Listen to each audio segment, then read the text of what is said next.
So things have probably moved on a bit since we last talked about the exhibition. This is kind of confirmed now. So we're at the Rising Sun Arts Centre on Silver Street from the 15th to the 22nd of March. So they've very bravely kind of turned themselves over to us for Science Week.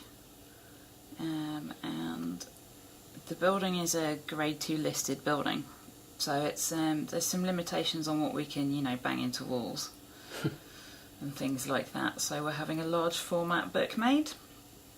Basically, an artisan bookbinder, Beth Coyne, is making a handmade book to look like, like the old Victorian plant finders, one of those leather-bound journals, except it's... So if this is A4, it's going to be between A3 and A2. So a bit bigger than two of those that way. Yeah. Oh, right, yeah. So it's great. I'm going to feel like some tiny little pixie opening a giant book, and we're putting a lot of artwork and information and things from the people that are collaborating around the world in there. And that book will be like an exhibit that people can look at? Yeah, basically it'll be a book that people can kind of leaf through and look at the different things that are written and drawn in there. That's being made at the moment as we speak. So Scott, who dyes a lot of the handmade paper that I've been using for the smaller works, is actually dyeing the book pages. Okay. So that's also a little bit terrifying because we've got to ship the book pages to Knoxville, Tennessee. Oh, no. For him to dye them, and then he's got to ship them back, so it's going to be quite an experience. Exactly. But, so there's a lot, people will need to understand there's a lot involved in this. I think hopefully the story will kind of come across, because we're talking about the lichen symbiosis, but we're also talking about the sort of symbiosis between artists and scientists in different parts of the world. So hopefully it'll all come together and tell a nice story by the time we get to the end of it. You should realise anything weird can go on people. Yes. It's the finale. It is. The finale. The fine finale. So, do you want a sneaky peek of the book? How exciting. How contrived. Come on then. It is quite exciting, I'm telling you. It looks like it should be in Harry Potter. We've all had it. You should have seen me trying to carry this here this morning. Yeah, I had no idea it was here yet. It's almost as big as I am. Take it into the herbarium where there's more room. Sorry. It's alright, it's fine. Okay. Are you ready then? Yes, the book. Honestly, this is a book of epicness. Beth said it's the biggest book she's ever made. Oh, definitely Harry Potter-esque. Isn't it amazing? Indian-esque. So this is recycled leather, and this is all the licheny coloured and shaped stitching. Oh. And this is the big... I'm going to have to roam around it. Big stitch. Oh yeah. So the book is just called the Symbiosis Book. It doesn't really have a title on the front of it or a book page, but it's the culmination of everyone's work, really. So this is Beth's amazing work in hand binding and stitching. So it's come from all over. It's travelled, we worked out, it's well over 8,000 miles. So the paper sheet itself came from St Cuthbert's Mill down in Somerset. And then the paper went to, let me see, so some of it went to Sarah Hearn in Oklahoma, and some of it went to Scott Mantooth, who dyes the paper, and he's in Knoxville in Tennessee. So this will have the dedication on it, and these are the pages that will have the artwork on it, including the picture that I'm drawing. Yeah. And then some of the pages, you will probably recognise some of this from our experiments, have the dried and pressed lichen that we made from around the campus. that we're putting together in the herbarium. So I have about the next 10 days in here. Oh my word. From Tuesday to, I think its first appearance is on the 14th, so the 4th to the 12th. I'll be in here every day making this book. We have about 100 small drawings from me, Marcel in the Netherlands, Hector in Mexico, Michelle and her science illustration colleagues in the US that will be in here. So there's loads of illustrations for this and collages to go in. Okay, so there we are. So is that, shall we open the other pages another time? Well, you know, I don't know. Maybe I should make you wait until they've got some more stuff on them. Otherwise, you'd be getting a bit of an unfair, sneaky peek. I will. That's fine. I've already had a very fair, You're one of the sneaky only peek. people to see this book. Yeah. I am privileged.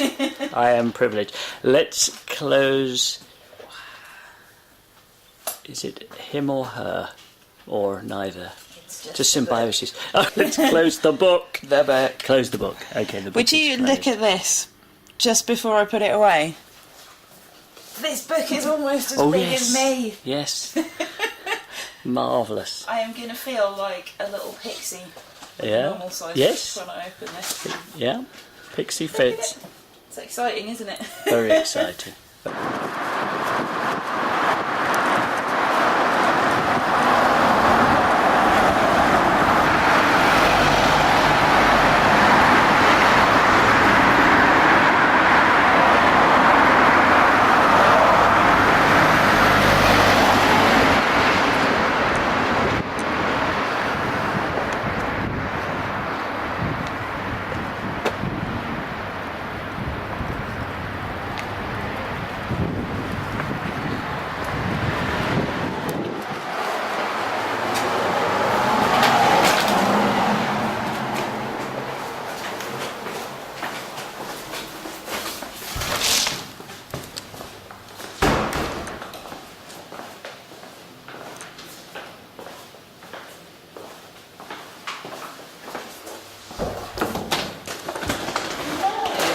Hello. There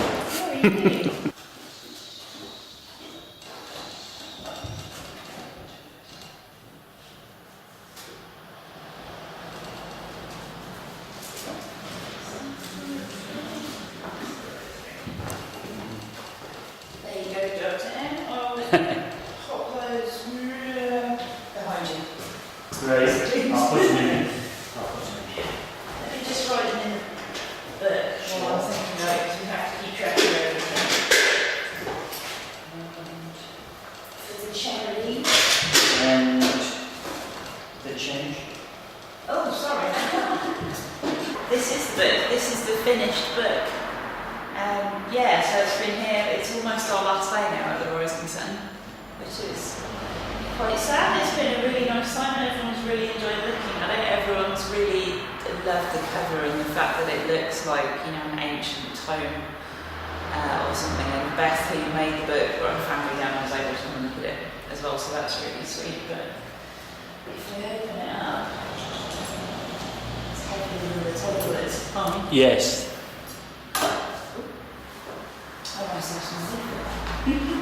So, yeah, the book's basically dedicated to Mark, Scott's brother, who died of brain tumour, and we're fundraising for brain tumour research at the exhibition. But the book kind of tries to tell a story about what symbiosis is and something about how we'll collaborate as scientists and artists, because we love these patterns and we kind of want to share what we do with everybody, really. So we've got the front page is a bit of information about the project, and it's all the artwork is interspersed with these lovely pages here that Sue and everybody at the Herbarium has helped me make with the pressed specimens of Lichen from around campus on Reading. So we had a lot of fun working out how to press and weight and glue these into the book. So yeah, these were the Lichen specimens that we made and pressed with Sue's help in the Herbarium. So we pressed them in a plant press after soaking them and teasing them out with a paintbrush to kind of get them into a more natural shape, because when you soak them they turn into giant blobs of lichen. So we paintbrushed them out, pressed them in the plant press, and then we experimented with various glues and weighing, and found that your good old Evo stick wood glue and lead weights worked pretty well. So we've tried to make some, appealing arrangements with different species of lichen, but the good thing about this is that we've got a lot of the opal survey lichens in. So we've managed to get some of the clean air lichens in, and the intermediate and the nitrogen-loving lichens in. So we've managed to get a pretty good range from scouring around, denuding all the twigs in campus of their lichen. So yeah, we've got several arrangements of that, and we've also got a couple of scientific illustrations. We've got a micrograph from the lab at Reading here, and this is from Veronique in Seattle, who's done a cross-section through an apothecia.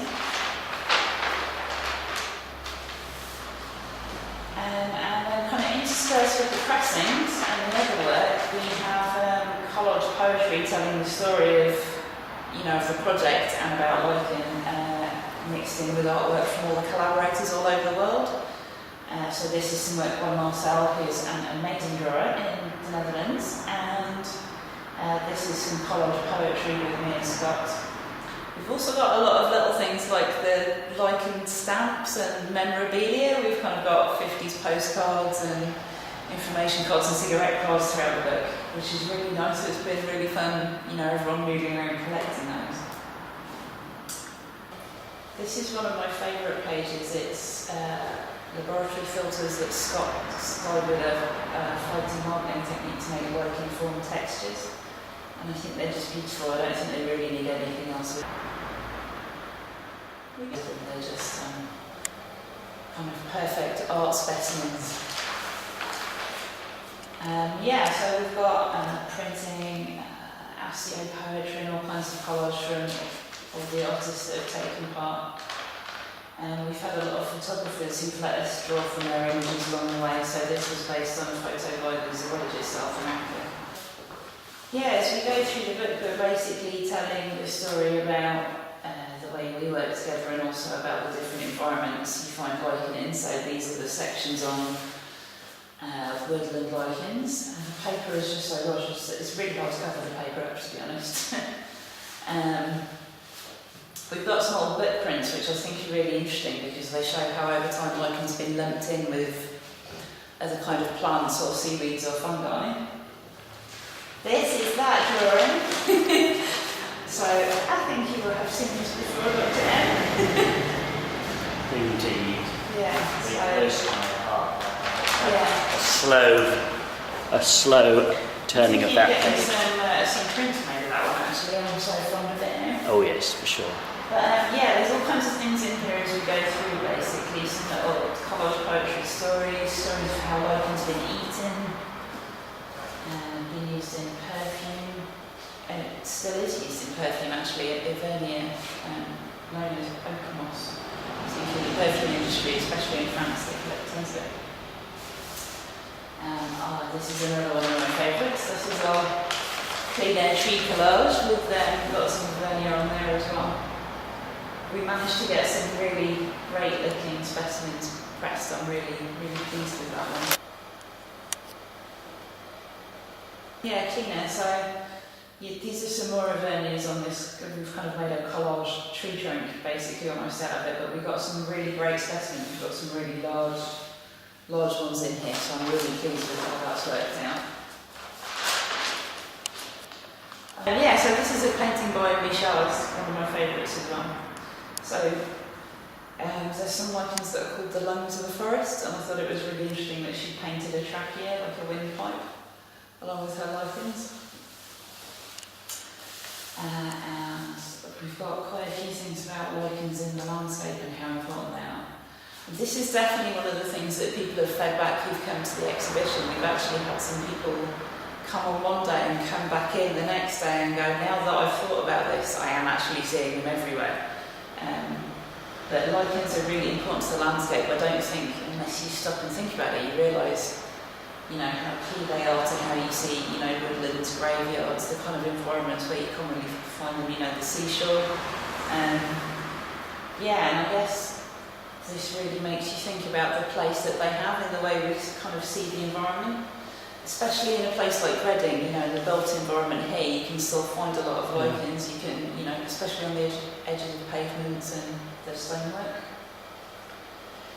This is one of my favourite pages, which is one of the ones about lichens, because they were the first set of lichens I looked at in the herbarium. So I'm remembering my first days in the herbarium fondly when I look at that one. It's really lovely. But lichens have been used in traditional dyeing for a really long time. We were hoping to dye some of the materials for the project with lichen dyes, but actually it's quite hard to collect enough. And we've got some more of the opal species here, so we've got 3 sections with the clean air, intermediate and nitrogen loving lichens, and we also found some stamps with some of the opal lichens on, so I really like those ones. These are from Liechtenstein, and these are from Norway. And actually we've got some sets of stamps in here from British and French Antarctic territories where they've been used as an emergency food. They don't look like very appetising emergency food, do those lichens, but...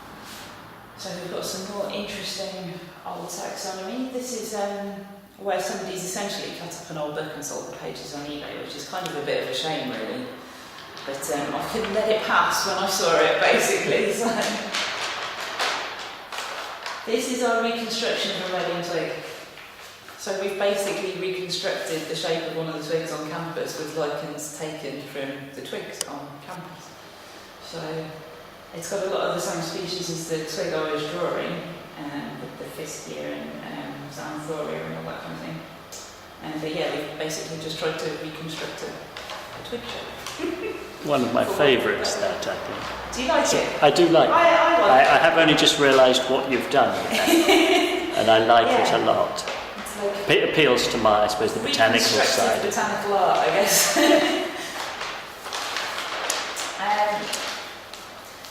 This is some more of our little vintage bits and pieces we picked up here, but one of the things that surprised especially the children that have come in is that, lichen is what Rudolph eats, basically. So above a certain latitude, lichen basically replaces grass as the main grazing for animals like reindeer, and a set of species of Cladonia are known as reindeer moths. But it makes beautiful patterns, but it's what reindeer eat, and it's also used in model train sets as little miniature trees, which is really quite hilarious. I remember using that when I was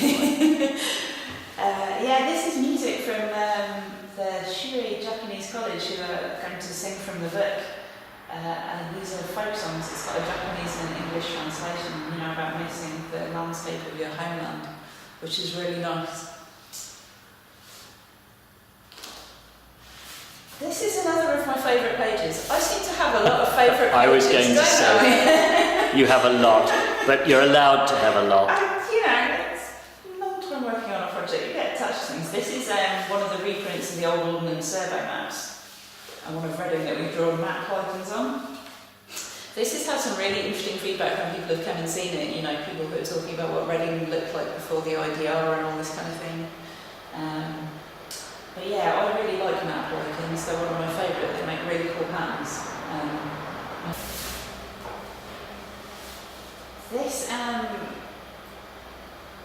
This page is about how lichens travel, and how they get around, and why we've been using the luggage tags essentially, because they do travel absolutely everywhere. So this is about how we've called it time travellers because one of the old-fashioned names for lichen was time stain. And it marks out rocks and buildings, but it also travels everywhere. We were having this discussion, I think, when you were here last time, about how lichen is pretty much universal. There's almost nowhere where it can't go except in the sea, And science and our imaginative capacity is pretty universal too. So we're kind of tying that together, and these are my favourite stamps as well. They're the Antarctic territory stamps. They're just so cool. But some of these were the things that I made while I was away in the US. So I got to was travelling for a scientific conference, but I got to stay on for a week and meet some of my art friends and look at the West Coast lichens, which are amazing. The Pacific West Coast just has such biodiversity. We've got a luggage tag made out of my TSA notice of baggage inspection, but it's nice that they didn't nick any of my lichen or lichen books, so that was good. This is just a little page about us as imagining science and who we are. But I really like this one because my collaborator Chris Boyce sent me these little wordings here, and I think they're from a shampoo advert with colours and textures, but it just fit perfectly to these are stained vintage postcards. So I like that one. This is some more of the stained vintage postcards, and we were going to use it to make some more collage poetry, but actually they looked so nice as they were that we decided just to leave it like that. And people keep coming in and going, oh, can I get that as floor tiles or wallpaper? But they do look really cool. This page has definitely been one of the most popular ones this week. So this is the Move Up project, which is a creative activities project for people with learning disabilities. And the Move Up projects have taken to the Symbiosis theme like ducks to water. So they've made a couple of the sculptures over there on the piano, and they've done painting. They've been here for 3 mornings this week and joined in with the drawing activities.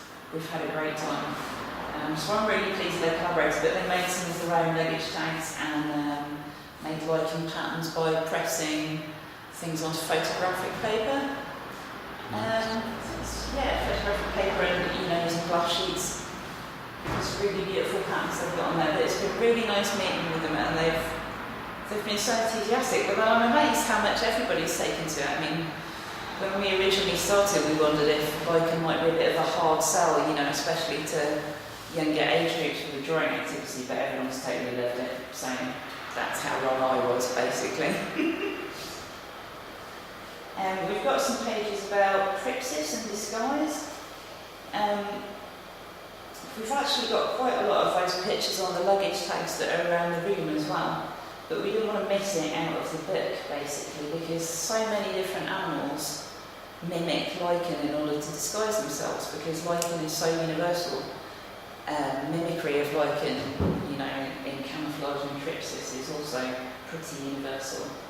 So this is a lanternfly, and they secrete waxy strings from their tails, and especially in the young hoppers it disguises them as lichen, and we've also got a lot of moths in here. So yeah, there's a famous example that was taught about the moth Biston betularia, which... Yeah, the peppered moth, yeah. Which essentially the peppered variant was selected out because of lichen dying due to industrial pollution, and has come back as air quality's improved.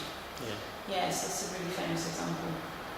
And we've got the Great Oak Beauty here. These are little silk cigarette cards. So we've got them under little plastic sheets, so we didn't want to glue the silk down, but we've got a really nice picture by Marcella in there too.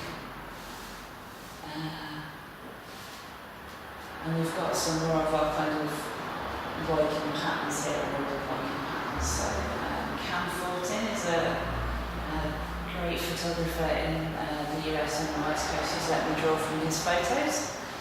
And Jim McCulloch as well has let me... basically, we've been really lucky that people who take great photography of lichen, including some people who take it professionally, for books and that kind of thing, have all been really generous in letting us use their material and, and share their work. So I'm really grateful to them.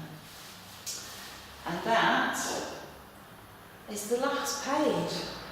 We have 4 pages that are still missing in action, that got confiscated by Her Majesty's Revenue and Customs on the way into the country from Sarah Hearn, so we are still pursuing those, and actually some of the pages have been loose bound so that Beth can add them in when they arrive. So it's got its own intriguing story, just like the lichen really has the book. Indeed. But yeah, watch this space for when the last few pages come back. Brilliant. And there we go. That's fantastic. So after this, the book is going to live in the Herbarium at the University of Reading, the R&G Herbarium. But it has its own schedule of appearances now, really. I'm kind of the book's transporter, kind of facilitator, so it's going to be appearing at some events like the Cultures Together concert at the University of Winchester next year, Book Face, the book fair here in October here at the Rising Sun Arts Centre. But also it's got other sort of little appearances at talks and stuff along the way. The nearest one is actually this Sunday, where it's going to be at Biodiversity in Berkshire, along with you, Dr.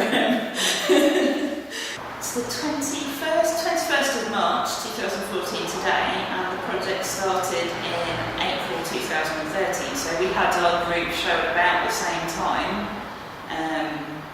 Last year in 2013, it wasn't on a lichen theme. The theme was sort of more cell biology based then. It was kind of our group show, and we showed these 3 pictures that are up here. And I'd collaborated with Scott on those, and we were fundraising for brain tumour research at that event. And I checked with Scott, so I said, you okay with me showing our collaborations? We're fundraising for brain tumour research. And basically what happened was Scott said, yeah, sure, my brother Mark died of a brain tumour. And he told us all about Mark's tragic story and how he'd been a really inspirational person. He'd had one kind of brain tumour as a young child, had radiotherapy, and that had some pretty dire consequences, but apparently Mark had never let it get him down, and had always been really great guy to be around, and really inspired Scott. And eventually a second type of brain tumour took his life. But yeah, that's why the book's dedicated to his memory, and this year we're fundraising for brain tumour research as the only charity that we're fundraising for. Kind of the conversations that led on from that led us to want to do kind of a more detailed collaborative project together, and we tossed up a lot of ideas and came up with Symbiosis, because we're a group of scientists and artists, and we wanted to talk about the art and science symbiosis and share the capacities that you need to do both art and science, like creative thinking and creative problem solving. And we were kind of thinking about what organism to use, or what kind of symbiotic theme. We picked lichen because it is everywhere, and the people collaborating on the project are all over the world, so lichen is literally something that any of us could walk out and find to take inspiration from. And I think the story of lichen is a great one to choose too. So it's got a really colourful history. It's been used as a medicine, as a dye, but also botanically it's been quite controversial. So some people have said, it's more like parasitism because the fungi gets the better end of the deal, and then some other scientists have said, well, that's not a very objective view, and we don't like that one. So it's had people arguing about it, and also where it's ended up being classified has changed, a lot over the years. I think the advent of genetics and molecular biology have probably, refined that significantly. But yeah, the history of art and science working together is also controversial. There has been, and there still are arguments about that. So I think it tells the pleasant and the controversial side of those stories, so it's really intriguing, so I think it was a really good one to choose. And people have really got into it, even though it's not the most extravagant organism that you're going to walk past on a daily basis. It is really interesting, and it is everywhere, so people have really got into it. The kids doing the drawing activity have really enjoyed it, and Move Up Group have had a great time with it too, so it's actually worked out pretty perfectly. Yeah, when you think about it, I definitely think it was a good choice. Botanical art is really creative. People sometimes think about it as, just replicating an image of something, but actually there is a lot of creativity in how you present that, and how people have presented lichens over the years. And, we were just looking at some of the images in here where they've been classified as seaweeds or mushrooms, or, and how those views have changed over the years. It's really interesting. Yeah, it says a mallet.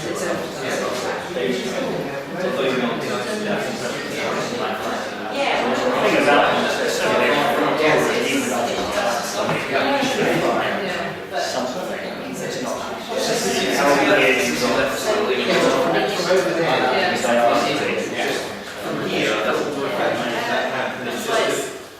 silver.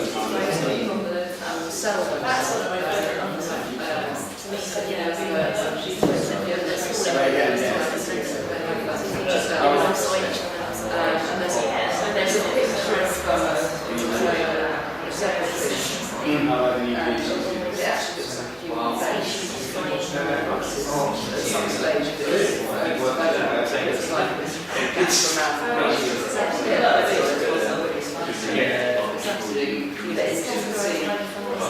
see quite unexpected things. Like one of my favourite cartoons is this is bird table. I love looking at the original plates out of it as well. I thought those were space because sometimes people cut up whole books and sell them. Have you been to Fanny's Antiques? It's off the Baston Road. I always forget the name of the road it's on, but they always have a little sign outside. Upstairs they have loads and loads of pages.